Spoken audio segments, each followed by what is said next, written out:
Hello students. तो कल हमने इसकी वर्ड मीनिंग्स लिखी थी लेसन 2 की। आज हम इसको एक्सप्लेन करेंगे। तो जो फर्स्ट पेज था वो एक्सप्लेन हो गया था। इसमें मैंने आपको बताया था कि कंप्यूटर की लैंग्वेज कौन कौन सी होती हैं।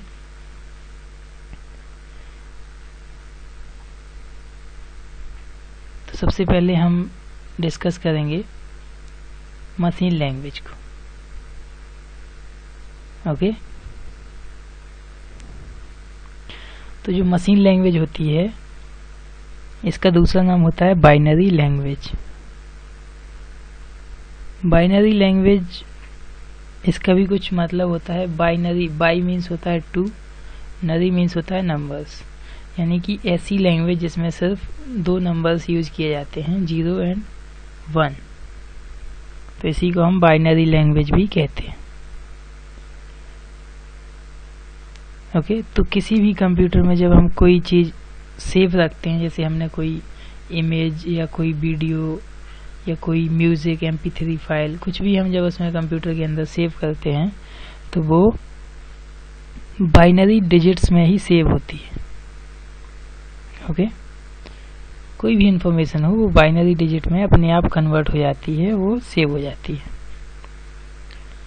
तो इसमें लिखा है, a computer stores information in a language of 2 digits, that is 0 and 1। This is called binary language और मशीन लैंग्वेज। इसके साथ साथ हम इसको फर्स्ट जनरेशन लैंग्वेज भी कहते हैं और इसी को हम लो लेवल लैंग्वेज भी कहते हैं।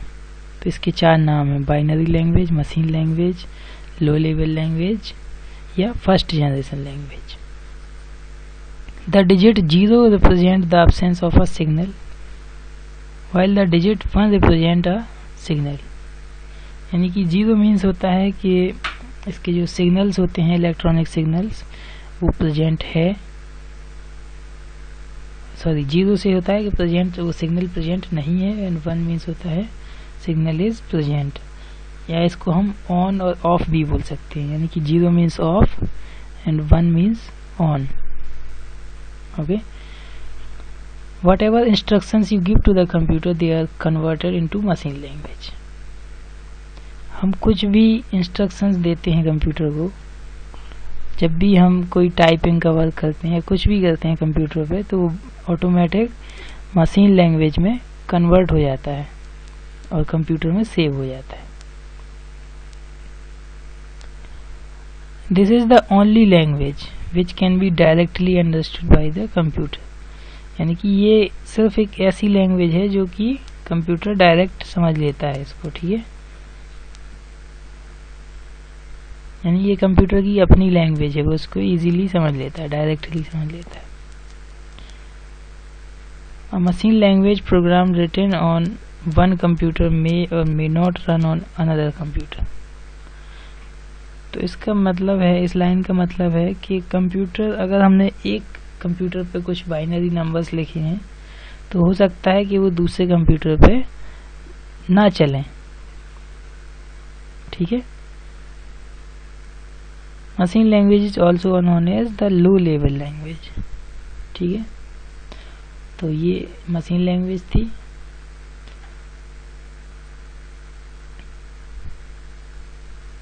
ओके। अब देखिए, इसमें साइड में जो आपका बॉक्स बना हुआ है, इसमें लिखा है each computer language has its own set of rules and grammar. तो आपने देखा होगा, चाहे कोई भी लैंग्वेज हो उसकी ग्रामर होती है, उसके अपने रूल्स होते हैं, है ना। इंग्लिश में आपकी ग्रामर होती है, हिंदी में भी होती है। इसी तरह कंप्यूटर की लैंग्वेज की भी एक ग्रामर होती है जिसको हम सिंटैक्स बोलते हैं, SYNTAX। These syntax should be followed while writing a program। तो जब भी हम इस लैंग्वेज को यूज़ करेंगे तो हमें सिंटैक्स को फॉलो करना पड़ता है। जैसे हम ग्रामर को फॉलो करते हैं, उसी तरह से सिंटैक्स को हमें फॉलो करना पड़ता है। इस लैंग्वेज में सिर्फ 2 नंबर होते हैं, 0 एंड 1। इसके पहले वाले वीडियो में भी आपको बताया था। नेक्स्ट है असेंबली लैंग्वेज। तो मैंने आपको बताया था बाइनरी नंबर्स में एक प्रॉब्लम थी, बाइनरी लैंग्वेज में एक प्रॉब्लम थी जो कि जिससे ह्यूमंस उसको इजीली याद लर्न नहीं कर पाते थे, है ना। तो उसके लिए फिर असेंबली लैंग्वेज बनाई गई। An alternate language was developed in 1950। ये कब बनी थी? 1950 में। That was based on the English alphabet. तो जो पहली बाइनरी थी उसमें नंबर्स यूज होते थे, इसमें अल्फाबेट यूज होने लगे। तो अल्फाबेट्स हम लोग इजीली सीख सकते हैं, तो इसलिए ये काफ़ी इजी थी। Okay, this language was called assembly language. तो इसमें क्या था कि इसमें हम शॉर्ट फॉर्म में लिखते थे, जैसे कि द एब्रीविएटेड। एब्रीविएटेड मीन्स होता है short form, short code. Okay, used to represent various instructions are actually mnemonics. हम उन शॉर्ट फॉर्म्स को निमोनिक्स भी बोलते थे। Like A for add, addition, जिसको हम एडिशन बोलते हैं। तो ए, उसमें सिर्फ हम ए लिख देते थे और एडिशन हो जाता था।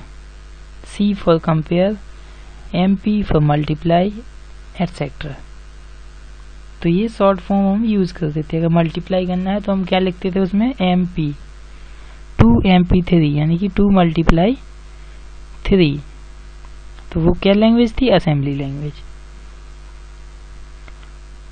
और ऐड करना होता था 2AB, है ना, 2A3, इस तरह से। तो एडिशन भी हो जाता था इसमें। Which are easy to remember, ये इसको याद करना इजी था, है ना। बाइनरी में उसको लर्न करना बहुत ही मुश्किल था, रिमेम्बर करना मुश्किल था उसमें। नेक्स्ट है assembly language is also considered as low level language. देखिए, लो लेवल लैंग्वेज में 2 लैंग्वेज आती हैं आपकी, एक असेंबली लैंग्वेज और एक मशीन लैंग्वेज। ठीक है, because its code are different for different kinds of machine. तो इसमें भी वही प्रॉब्लम थी कि अगर एक मशीन पे आप एक कंप्यूटर पर कोड लिखते हैं तो वो दूसरे पे नहीं चलेगा। ठीक है, तो हर एक कंप्यूटर के लिए अलग अलग से हमें कोड लिखने पड़ते थे। The assembly language program is machine dependent, इसीलिए हम इसको क्या बोलते हैं? Machine dependent. मशीन पे डिपेंड करता है, कंप्यूटर पे डिपेंड करता है। A translator is needed to convert the assembly language to machine code। तो अभी आपको बताया था कि कंप्यूटर कौन सी लैंग्वेज समझता है? सिर्फ और सिर्फ बाइनरी लैंग्वेज। और हम असेंबली में लिखते हैं तो उसको फिर कन्वर्ट करना पड़ता है। किससे कन्वर्ट होता है? ट्रांसलेटर से। ठीक है, this translator is called assembler. ठीक है, जो असेंबली लैंग्वेज को मशीन लैंग्वेज में कन्वर्ट करता है उसको हम बोलते हैं असेंबलर। ठीक है, तो देखिए असेंबलर की डेफिनेशन लिखिए यहाँ पे। Assembler are the language translator that convert a program written in assembly language into machine language, कह सकते हैं मशीन लैंग्वेज। ओके,